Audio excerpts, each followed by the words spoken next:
আমরা তো শুরুই করিনি এসব জিনিস। দেশের চলমান নানা সংস্কারের মধ্যে নির্বাচন প্রসঙ্গ ঘুরে ফিরে আসছে। এবার পরিকল্পনা ও শিক্ষা উপদেষ্টা জানালেন, আগামী বছরই রাজনৈতিক সরকার দেখবে দেশের মানুষ। খুব স্বল্পকালীন, এটা তো আমি ব্যক্তিগতভাবে মনে করি আগামী বছরই আমরা একটা রাজনৈতিকভাবে নির্বাচিত সরকার দেখব। আমার ব্যক্তিগত মতামত, জানি না কি হবে।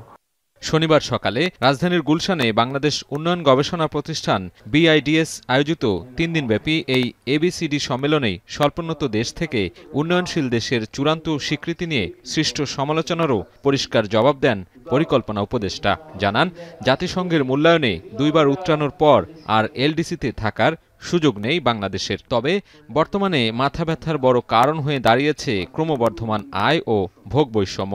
আমাদের বেসিক্যালি একটা দেশের কথা নাই, আছে সাবটাটা আছে, এগুলো কোনো কাজের পিছনে আগেইনস্ট এগুলোর কথা বলা হয়। কাজে আমরা তো শুরুই করিনি এসব জিনিস। ইন্টারন্যাশনালি ইন্টিগ্রেটেড না হলে তো উপরে ওঠার প্রশ্ন ওঠে না।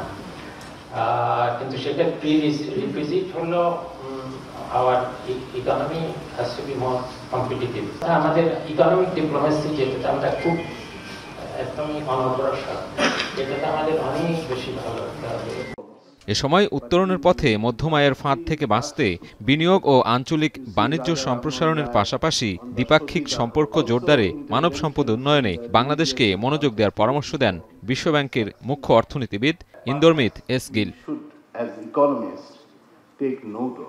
অর্থনৈতিক ও রাজনৈতিক এই আলোচনায় বেক্সিমকো সহ বড় অনেক কোম্পানির ব্যালেন্স শিটের বাইরে অর্থ না থাকা ও ব্যাংকে রাখা সাধারণ মানুষের টাকা লোপাটকে দেশের অর্থনীতির জন্য শঙ্কার কারণ হিসেবে তুলে ধরেন পরিকল্পনা উপদেষ্টা। ইন্ডাস্ট্রিগুলোকে আরো অনেক বেশি কম্পিটিটিভ হতে হবে। কম্পিটিটিভ হওয়া মানে হলো আমাদের শুধু চিপ লেবার, চিপ